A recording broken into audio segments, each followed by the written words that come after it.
السلام علیکم ورحمۃ اللہ وبرکاتہ۔ حضرات، آج ہم جانتے ہیں سورہ یاسین کی فضیلت و برکت، سورہ یاسین پڑھنے اور سننے کے فائدے۔ سورہ یاسین پڑھنے کے بے شمار فائدے ہیں۔ اگر کوئی بندہ پڑھتا ہے تو اس کو پڑھنے کا ثواب ملتا ہے، اور اگر کوئی بندہ سنتا ہے تو اس کو سننے کا ثواب ملتا ہے۔ یہ سورہ بہت ہی پاورفل ہے۔ جس مقصد کے لیے پڑھیں گے انشاءاللہ تبارک و تعالی اس مقصد میں اللہ پاک کامیابی عطا فرمائے گا۔ جائز مقصد، جائز ارادے، جائز تمنا، جائز خواہشات، جائز آرزو کے لیے اگر پڑھیں گے تو انشاءاللہ تبارک و تعالی تو آپ کی پوری دعا مکمل ہو جائے گی۔ یا اگر آپ سنتے ہیں تو سننے سے بھی انشاءاللہ تبارک و تعالی آپ سنتے رہیے، اپنے دل میں وہ دعا مکمل کرتے رہیے۔ انشاءاللہ پاک سورہ یاسین سنتے سنتے آپ کے تمام بگڑے کام بن جائیں گے۔ آپ کی دعا، آپ کی جو بھی خواہش ہوگی، دل کی آرزو ہوگی، انشاءاللہ پاک آپ کی وہ قبول ہوگی، اور آپ کے لیے رزق کے دروازے کھول دیے جائیں گے، دولت چما چم برسے گی، اور سارے ہی جو دروازے دولت کے بند ہوں گے، یعنی تنگ دستی کے تمام دروازے بند ہو جائیں گے، اور سہولات کے آپ کے لیے دروازے کھل جائیں گے، کیونکہ اللہ کے نبی صلی اللہ تعالیٰ علیہ وسلم نے سورہ یاسین کے متعلق ارشاد فرمایا کہ جو بندہ سورہ یاسین پڑھتا ہے، سنتا ہے، ایک مرتبہ پڑھے یا سنے یا لکھے، تو اللہ پاک اسے 10 کامل کلام مجید پڑھنے اور سننے کا ثواب عطا فرماتا ہے۔ تو آپ یہاں سے سوچ سکتے ہیں کہ ایک مرتبہ اگر آپ پڑھیں گے یا سنیں گے، دن کے کسی بھی حصے میں پڑھ لیجئے، سن لیجئے، انشاءاللہ پاک اللہ پاک آپ کو 10 کلام مجید اگر پڑھتے ہیں تو پڑھنے کا، سنتے ہیں تو سننے کا ثواب عطا فرمائے گا۔ سورہ یاسین کے بے شمار فائدے ہیں۔ آپ اس کو دعائے حاجات بھی کہہ سکتے ہیں۔ یہ دعائے حاجات بھی ہے، دعائے تمنا بھی ہے۔ اگر آپ جب بھی اس کو پڑھتے ہیں یا سنتے ہیں تو دل میں تمنا کر لیجئے، دل میں آرزو کر لیجئے، یا اللہ پاک میرا یہ کام اٹکا ہوا ہے، یہ کام بن جائے، تو انشاءاللہ پاک آپ کی غیب سے مدد ہوگی، غیب سے آپ کی امداد ہوگی، اور آپ کا وہ کام انشاءاللہ تبارک و تعالی بنتا ہوا نظر آئے گا۔ کسی بھی دن کے حصے میں آپ ایک مرتبہ ضرور سنیں۔ اگر ہو سکے تو صبح کا آغاز ضرور کریں سورہ یاسین سے۔ اگر صبح کا آغاز نہیں ہو سکتا تو دن کے کسی بھی حصے میں، اور آپ کو پورے دن میں کسی بھی ایک وقت نہیں مل پا رہا ہے تو سوتے وقت میں آپ اس کو لازمی سن لیں، کیونکہ سننے سے اللہ پاک تمام پورے دن کے گناہوں کو معاف عطا فرما دے گا، اور اس کی برکات سے اللہ پاک جس جگہ پر پڑھا جائے، سنا جائے، یا جس جگہ پر آپ تلاوت کریں تو اللہ پاک وہاں سے تمام بلا بباؤں کا خاتمہ عطا فرماتا ہے، اور وہاں سے نحوست کو دور فرماتا ہے، اور رحمت و انوار کی اللہ پاک اس جگہ پر بارش عطا فرماتا ہے۔ سورہ یاسین کے بے شمار فائدے ہیں، بے شمار فائدے ہیں۔ اگر آپ جتنا اس کو سنیں گے، یوں کہیے آپ کا دل بھی روشن ہوگا، آپ کا ذہن بھی روشن ہوگا۔ آپ کی دکان میں اگر گراہک نہیں آتے ہوں گے تو دکان کی خیر و برکت کے لیے بہت ہی مفید ہے۔ آپ دکان میں بجا کر اس کو رکھ دیجئے، سن لیجئے، انشاءاللہ پاک وہاں پر گراہک آنا شروع ہو جائیں گے، اور تمام ہی جو رکاوٹیں ہوں گی وہ دور ہو جائیں گی۔ تمام جو رکاوٹیں ہوں گی اس کو اللہ پاک دور عطا فرمائے گا، نحوست کو دور فرمائے گا، تنگ دستی کو دور فرمائے گا، رزق کے دروازے کھول دیے جائیں گے، دولت خود بخود چل کر آئے گی، یوں کہیے گراہکوں کی لائن لگ جائے گی۔ انشاءاللہ پاک آپ کا تمام طریقے سے تمام سہولات اللہ پاک کی طرف سے آپ کے لیے نازل ہوتی رہیں گی۔ اور کوئی بندہ اگر کسی بیماری میں مبتلا ہے تو اس کو چاہیے کہ وہ پانی پر دم کر کر پیے، انشاءاللہ پاک اس کو اللہ پاک سورہ یاسین کی فضیلت و برکت سے، اس کی برکات سے اللہ پاک اس کو شفائے کاملہ عاجلہ عطا فرمائے گا۔ اس کے بے شمار فائدے ہیں۔ آپ یوں کہیے کہ ہر برکتی کے تالے توڑنے کے لیے بہت ہی مفید ہے۔ سورہ یاسین کے بے شمار فائدے ہیں۔ آپ جس مقصد کے لیے سنیں گے، پڑھیں گے تو اللہ پاک اس کو اسی مقصد میں آپ کے کامیابی عطا فرمائے گا۔ اللہ پاک کی بارگاہ میں دعا کریں کہ اللہ پاک ہم سب کو سورہ یاسین پڑھنے سننے کی اللہ پاک توفیق عطا فرمائے۔ دن میں کسی بھی ایک حصے میں آپ اس کو ضرور پڑھا کریں، سنا کریں، انشاءاللہ پاک آپ کی تمام پریشانیاں دور ہوتی رہیں گی، اور اللہ پاک آپ کو نقصانات سے اللہ پاک آپ کی حفاظت فرمائے گا۔ آپ کے پیسے میں خوب برکت ہوگی، رزق میں خوب برکت ہوگی، کاروبار میں، گھر میں، مکان میں، دکان میں، کھیت میں، کھلیان میں خوب برکات ہوں گی۔ آپ اس کو دن میں حصے میں پڑھتے رہیے، جس جگہ پر پڑھیں، مکان میں بجائیں، मकान में सुने, इसको दुकान में सुने, घर में, रिस्क में, पैसे पर बरकत के लिए पढ़ें और सुने। इंशाअल्लाह पाक हर तरीक़े से आपकी गैबी मदद होगी, अल्लाह पाक आपकी गैब से मदद फरमाएगा। चलिए अब हम पढ़ते हैं। आप इसको समाअत करने से पहले कानों में ईयरफोन वगैरह लगा लीजिए, जिससे आप सहूलात के साथ में, आप आसानी के साथ में सुन सकें और उसके पीछे पीछे रिपीट कर सकें। और सुनते रहिए, दुआ में आखिर में ज़रूर शामिल रहिए, क्योंकि हम मुख्तसर सी दुआ करते हैं। इसको ज़रूर समाअत कीजिए। चलिए अब हम पढ़ते हैं, आप समाअत कीजिए। अऊज़ु बिल्लाहि मिनश शैतानिर रजीम,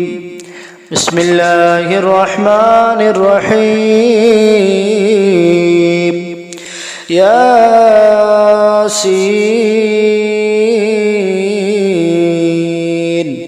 वल क़ुरआनिल हकीम, इन्नका लमिनल मुरसलीन अला सिरातिम मुस्तक़ीम, तंज़ीलल अज़ीज़िर रहीम, लितुन्ज़िरा क़ौमन मा उन्ज़िरा आबाउहुम फ़हुम गाफ़िलून, लक़द हक़्क़ल क़ौलु अला अक्सरिहिम फ़हुम ला युमिनून, इन्ना जअलना फ़ी अअनाक़िहिम अग़लालन फ़हिय इलल अज़क़ानि फ़हुम मुक़महून, वजअलना मिन बैनि ऐदीहिम सद्दन व मिन ख़ल्फ़िहिम सद्दन فأغشيناهم فهم لا يبصرون, وسواء عليهم أأنذرتهم أم لم تنذرهم لا يؤمنون, إنما تنذر من اتبع الذكر وخشي الرحمن بالغيب, فبشره بمغفرة وأجر كريم, إنا نحن نحيي الموتى ونكتب ما قدموا وآثارهم وكل شيء أحصيناه في إمام مبين, واضرب لهم مثلا أصحاب القرية إذ جاءها المرسلون, إذ أرسلنا إليهم اثنين فكذبوهما فعززنا بثالث فقالوا إنا إليكم مرسلون, قالوا ما أنتم إلا بشر مثلنا وما أنزل الرحمن من شيء إن أنتم إلا تكذبون, قالوا ربنا يعلم إنا إليكم لمرسلون وما علينا إلا البلاغ المبين, قالوا إنا تطيرنا بكم لئن لم تنتهوا لنرجمنكم وليمسنكم منا عذاب أليم, قالوا طائركم معكم وإن ذكرتم بل أنتم قوم مسرفون, وجاء من أقصى المدينة رجل يسعى قال يا قوم اتبعوا المرسلين, اتبعوا من لا يسألكم أجرا وهم مهتدون, وما لي لا أعبد الذي فطرني وإليه ترجعون, أتخذ من دونه آلهة يردني الرحمن بضر لا تغني عني شفاعتهم شيئا ولا ينقذون, إني إذا لفي ضلال مبين, إني آمنت بربكم فاسمعون, قيل ادخل الجنة, قال يا ليت قومي يعلمون بما غفر لي ربي وجعلني من المكرمين, وما أنزلنا على قومه من بعده من جود من السماء وما كنا منزلين, إن كانت إلا صيحة واحدة فإذا هم خامدون, يا حسرة على العباد ما يأتيهم من رسول إلا كانوا به يستهزئون ألم يروا كما أهلكنا قبلهم من القرون أنهم إليهم لا يرجعون وإن كل لما جميع لدينا محضرون وآية لهم الأرض الميتة وأحييناها وأخرجنا منها حبا فمنه يأكلون وجعلنا فيها جنات من نخيل وأعناب وفجرنا فيها من العيون ليأكلوا من ثمره وما عملته أيديهم فلا يشكرون سبحان الذي خلق الأزواج كلها مما تنبت الأرض ومن أنفسهم ومما لا يعلمون وآية لهم الليل نسلخ منه النهار فإذا هم مظلمون والشمس تجري لمستقر لها ذلك تقدير العزيز العليم والقمر قدرناه منازل حتى عاد كالعرجون القديم لا الشمس ينبغي لها أن تدرك القمر ولا الليل سابق النهار وكل في فلك يسبحون وآية لهم أنا حملنا ذريتهم في الفلك المشحون وخلقنا لهم من مثله ما يركبون وإن نشأ نغرقهم فلا صريخ لهم ولا هم ينقذون إلا رحمة منا ومتاعا إلى حين وإذا قيل لهم اتقوا ما بين أيديكم وما خلفكم لعلكم ترحمون وما تأتيهم من آية ربهم إلا كانوا عنها معرضين وإذا قيل لهم انفقوا مما رزقكم الله قال الذين كفروا للذين آمنوا ونطعم من لو يشاء الله وطعمه إن أنتم إلا في ضلال مبين ويقولون متى هذا البعد إن كنتم صادقين ما ينظرون إلا صيحة واحدة تأخذهم وهم يخصمون فلا يستطيعون توصية ولا إلى أهلهم يرجعون ونفخ في الصور فإذا هم من الأجداث إلى ربهم ينسلون قالوا يا ويلنا من بعثنا من مرقدنا هذا ما وعد الرحمن وصدق المرسلون إن كانت إلا صيحة واحدة فإذا هم جميع لدينا محضرون فاليوم لا تظلم نفس شيئا ولا تجزون إلا ما كنتم تعملون إن أصحاب الجنة اليوم في شغل فاكهون هم وأزواجهم في ظلال على الأرائك متكئون لهم فيها فاكهة ولهم ما يدعون سلام قولا من رب رحيم وامتازوا اليوم أيها المجرمون ألم نهد إليكم يا بني آدم ألا تعبدوا الشيطان إنه لكم عدو مبين أن اعبدوني وأن اعبدوني هذا صراط مستقيم ولقد أضل منكم جبلا كثيرا فلم تكونوا تعقلون هذه جهنم التي كنتم توعدون اصلوها اليوم بما كنتم تكفرون اليوم نختم على أفواههم وتكلمنا أيديهم وتشهد أرجلهم بما كانوا يكسبون ولو نشاء لطمسنا على أعينهم فاستبقوا الصراط فأنى يبصرون ولو نشاء لمسخناهم على مكانتهم فما استطاعوا مضيا ولا يرجعون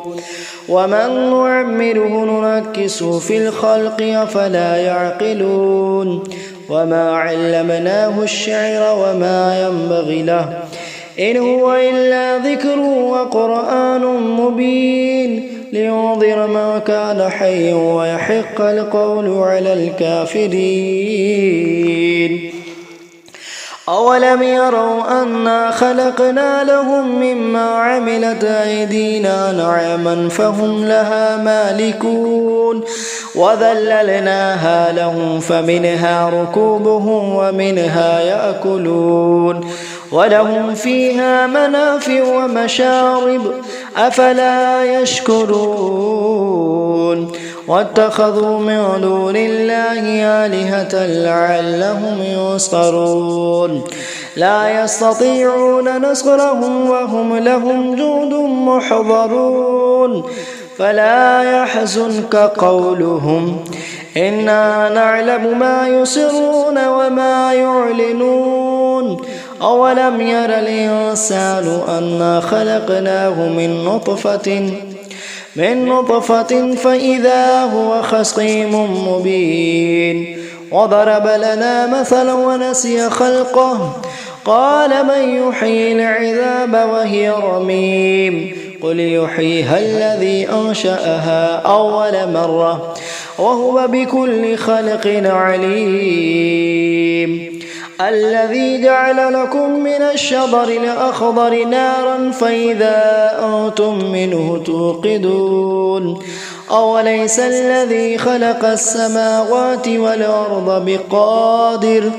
بقادر على أن يخلق مثلهم بلى وهو الخلاق العليم إنما أمره إذا أراد شيئا أن يقول له كن فيكون فسبحان الذي بيده ملكوت كل شيء وإليه ترجعون ياسين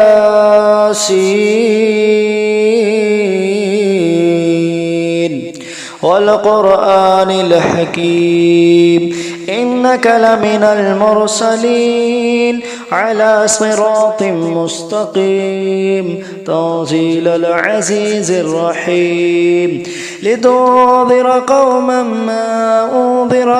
آباؤهم فهم غافلون لقد حق القول على أكثرهم فهم لا يؤمنون إنا جعلنا في أعناقهم أغلالا فهي إلى الأذقان فهم مقمحون وجعلنا من بين أيديهم سدا ومن خلفهم سدا فأغشيناهم فهم لا يبصرون وسواء عليهم أأنذرتهم أم لم تنذرهم لا يؤمنون إنما تنذر من اتبع الذكر وخشي الرحمن بالغيب فبشره بمغفرة وأجر كريم إنا نحن نحيي الموتى ونكتب ما قدموا وآثارهم وكل شيء أحصيناه في إمام مبين واضرب لهم مثلا أصحاب القرية إذ جاءها المرسلون إذ أرسلنا إليهم اثنين فكذبوهما فعززنا بثالث فقالوا إنا إليكم مرسلون قالوا ما أنتم إلا بشر مثلنا وما أنزل الرحمن من شيء من شيء إن أنتم إلا تكذبون قالوا ربنا يعلم إنا إليكم لمرسلون وما علينا إلا البلاغ المبين قالوا إنا تطيرنا بكم لئن لم تنتهوا لنرجمنكم وليمسنكم منا عذاب أليم قالوا طائركم معكم أن ذكرتم بل أنتم قوم مسرفون وجاء من أقصى المدينة رجل يسعى قال يا قوم اتبعوا المرسلين اتبعوا من لا يسألكم أجرا وهم مهتدون وما لي لا أعبد الذي فطرني وإليه ترجعون أتخذ من دونه آلهة يردني الرحمن بضر لا تغني عني شفاعتهم شيئا ولا ينقذون إني إذا لفي ضلال مبين إني آمنت بربكم فاسمعون قيل ادخل الجنة قال يا ليت قومي يعلمون بما غفر لي ربي وجعلني من المكرمين وما أنزلنا على قومه من بعده من جود من السماء وما كنا منزلين إن كانت إلا صيحة واحدة فإذا هم خامدون يا حسرة على العباد ما يأتيهم من رسول إلا كانوا به يستهزئون ألم يروا كما أهلكنا قبلهم من القرون أنهم إليهم لا يرجعون وإن كل لما جميع لدينا محضرون وآية لهم الأرض الميتة وأحييناها وأخرجنا منها حبا فمنه يأكلون وجعلنا فيها جنات من نخيل وأعناب وفجرنا فيها من العيون ليأكلوا من ثمره وما عملته أيديهم فلا يشكرون سبحان الذي خلق الأزواج كلها مما تنبت الأرض ومن أنفسهم ومما لا يعلمون وآية لهم الليل نسلخ منه النهار فإذا هم مظلمون والشمس تجري لمستقر لها ذلك تقدير العزيز العليم والقمر قدرناه منازل حتى عاد كالعرجون القديم لا الشمس ينبغي لها أن تدرك القمر ولا الليل سابق النهار وكل في فلك يسبحون وآية لهم أنا حملنا ذريتهم في الفلك المشحون وخلقنا لهم من مثله ما يركبون وإن نشأ نغرقهم فلا صريخ لهم ولا هم ينقذون إلا رحمة منا ومتاعا إلى حين وإذا قيل لهم اتقوا ما بين أيديكم وما خلفكم لعلكم ترحمون وما تأتيهم من آية ربهم إلا كانوا عنها معرضين وإذا قيل لهم انفقوا مما رزقكم الله قال الذين كفروا للذين آمنوا ونطعم من لو يشاء الله وطعمه إن أنتم إلا في ضلال مبين ويقولون متى هذا البعد إن كنتم صادقين ما ينظرون إلا صيحة واحدة تأخذهم وهم يخصمون